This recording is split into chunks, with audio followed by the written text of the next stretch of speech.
Okay, so now I had a boat in the garage. I had evaluated what I needed to do.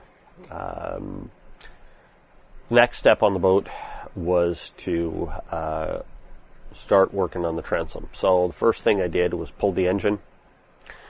Actually, the first thing I did was pull the drive off the outside. And when I pulled the drive off the outside, I discovered it was actually very hard to pull out. Well, the people who had installed, loose term, the engine and drive in it had installed the front of the engine sitting on a chunk of 2x3 attached with deck screws. Had done no alignment at all, stuffed the drive in so it was kind of tight because it wasn't lined up properly. Fortunately, it had never been run like that.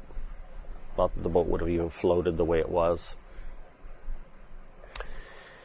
Pulled the drive out. There was some oil in the bellows, so I needed either the top seals replaced, but that was for a later thing. Pulled the engine out, pulled all the mounting brackets off the transom, all the hardware out of it. It seems that because of the unknown variety of engines and drives that this boat had in it, and various things they had mounted to the transom was a mess. It was a big gaping hole, not the proper size keyhole for a Mercruiser drive, but something larger. They had tried to seal it up with blobs of silicone, bits of fiberglass mesh tape, and resin in no particular order. There's no way that would have held water. Strangely enough, the wood right around the transom cutout was fairly solid, wet, but solid. Most of the water intrusion had apparently gone in through the various other holes cut into the transom. Anyway, once all that was clear, I went inside and took my cordless circular saw and set the day blade depth to cut from the inside, to cut through the inner skin and through the rotten wood, but not cut into the outer transom fiberglass skin. And then I proceeded to cut a crisscross pattern of cuts into that.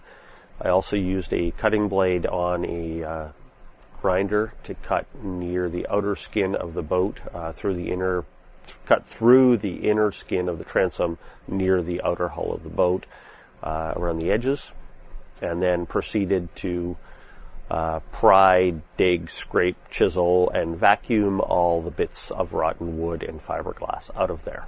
You can see in this shot that this is the bits of the transom in the wheelbarrow ready to go out the door.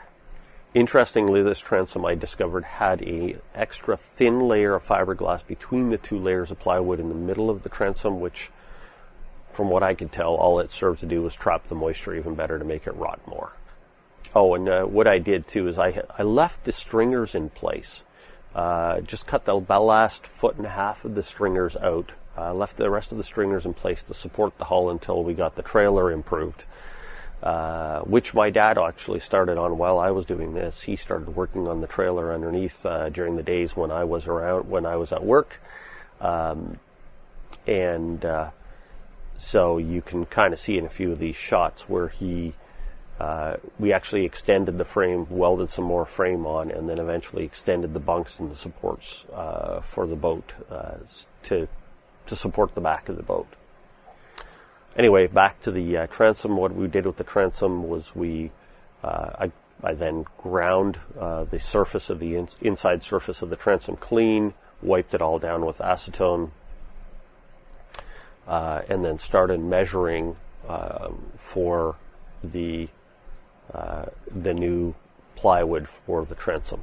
And I'll show in another video a little sketch of how I measured for that. I know sometimes people have a hard time measuring these odd-shaped things and don't know where to start. I can show you what I did. Anyway, I cut a cardboard template, made sure that fit fairly nicely. Then I cut a sheet of 3/4 inch plywood to test fit that. Cut a second sheet of 3/4 inch plywood to match that first one. Glued, laminated the two of them together with waterproof glue. Now the 3/4 inch plywood that I used was exterior grade 3/4 inch ply, not marine plywood. don't really need marine plywood for this. Marine plywood is a higher strength plywood. It's void free, but you know what? It will rot just like any other kind of wood if it's not sealed. In this case, because we're just looking for a core in a fiberglass boat, the extra expense of marine plywood really isn't necessary. It's not going to last any longer, despite what some people might say. If I don't seal the transom properly, it doesn't matter what kind of wood I put in there, it's going to rot. If I seal it really well, as long as you used exterior grade plywood, we're going to be fine. Once I had the 2 layers of plywood laminated together, I then put a layer of fiberglass cloth on the side of the plywood that was going to go against the transom. What I did was I used a layer of 18-ounce fiberglass weave that has a chop strand mat attached, CSM for short. Polyester resin. Polyester resin is just fine for boat repairs. If you want to use epoxy and you want to spend the extra money, go ahead, but the boat was built with polyester resin. As long as you clean it well, grind it well, wipe it down with acetone, it will be just fine and cost a lot less money. Once that had cured, I set the transom, the plywood, in place in the boat, and through the back hole, the big gaping hole in the transom in the outer skin, I was able to mark and measure with a Sharpie exactly the right cutout for a Mercruiser stern drive. The dimensions are available online. They call it the X dimension. You can get the height and all the rest of it based on the angle of your transom and everything else. I won't get into that here, but that's what I did. Marked all the cutout, pulled that out, and then cut that hole in the plywood beforehand. And now you could do it afterwards, but I needed a hole to put clamps through to clamp the transom in, so I figured I might as well get the hole in the right location by doing that, cut it, seal the edges of it, and then set the transom in place. Once I had the plywood cut, ready to install, I mixed up a batch of polyester resin, thickened with Cabosil. It's a fumed silica powder. It's like white dust. It's used for thickening the resin without reducing the strength of it. I also mixed in some chopped strand fiberglass. It's like 1/4 inch chopped fiberglass strands into the mixture to strengthen it for reinforcement. And then you have to have a helper with you when you're doing this, because you're doing this within a limited time, because you only have about 10 or 15 minutes before the resin starts to set. So I put a good coating of this on the inside of the transom, on the fiberglass skin that I had wiped down beforehand with acetone. Had the plywood transom ready to go, and a bunch of clamps and wood that we had pre-cut for this ready to go. Set the transom in place, quickly got pieces of wood on the inside and the outside, used clamps through the transom cutout hole, and clamped it in place. There were also some holes where like the metal tie downs were going to be reused, and where there was a hole for a ventilation for a blower fan in the transom, I used those holes through the transom skin with some wood screws and big washers to provide some more clamping force to make sure we didn't have any gaps between the wood and the transom skin. I let that cure. Once that was hard, I went around and filled in all the edges around the edges of the wood to the sides of the boat with what some of the boat building forums call a peanut butter mixture. Again, polyester resin thickened with Cabosil and chopped strand fiberglass. Let that harden. Then I tabbed it in with strips of fiberglass, basically going from the new transom wood onto the existing fiberglass of the boat. Again, the fiberglass in the boat, some of it it's somewhat stained and things like that, but what you really need to do is just grind down enough to the original fiberglass, not the whole boat, just the parts where you're attaching new fiberglass. So you grind it down, wipe it down well with acetone, and then tab it in. Once I was done that, I started to put layers of fiberglass all the way across the transom on the inside, a couple layers. Again, I used an 18-ounce weave that had an attached mat. Now, when you're putting this down, you always want to use a mat against the existing fiberglass because that's the only way it's going to stick. If you just put a fiberglass weave or a fiberglass cloth, it's probably not going to stay very well. The other thing is the type of resin you use. When you're using polyester resin, you can get two types of resin. The type you'd find at most hardware stores or automotive repair places is what's called a waxed resin.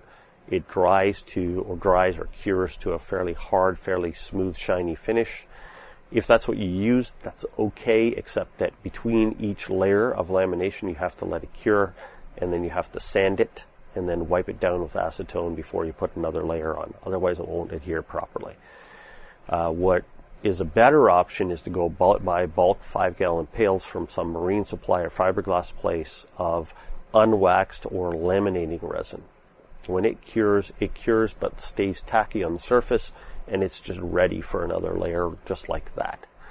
For the final coat, you put some stuff called air dry in it, then it cures nice and hard for the final surface, so you can finish it however you want. Anyway, at this point, what the other thing that I realized was for a Mercruiser stern drive, the transom thickness needs to be minimum 2 inches to, I think it's 2 1/8 or 2 1/4 maximum thickness. So my goal was 2 inches thickness. The problem was that I used, the boat started out with a roughly 1/4 inch outer fiberglass skin. I used 2 layers of 3/4 inch plywood, which gave me another 1.5 inches. That thin fiberglass layer that I put in there, which gave me not much. So really what I ended up with was roughly 1 3/4 inches of material that I now had to build up to 2 inches. That's a lot of layers of fiberglass on the inside, even with 18-ounce fiberglass. So I ran a couple of layers of that 18-inch fiberglass all the way across, but I didn't really need 1/4 inch all the way across, plus that's expensive, lots of resin, lots of glass. So then I built up the center section where the stern drive mounts with a few more layers of fiberglass to get up the 2 inches. In hindsight, and what I'm going to do on my next boat, I will mix different thicknesses of plywood to build it up to a little more than 1.5 inches of plywood, so that I don't have to use as much fiberglass on the inside. It's not necessary. It doesn't really help. It just makes it heavier. But anyway, at this point, that's what I ended up with. The transom is now replaced, sealed in, and the next step was to attack the stringers.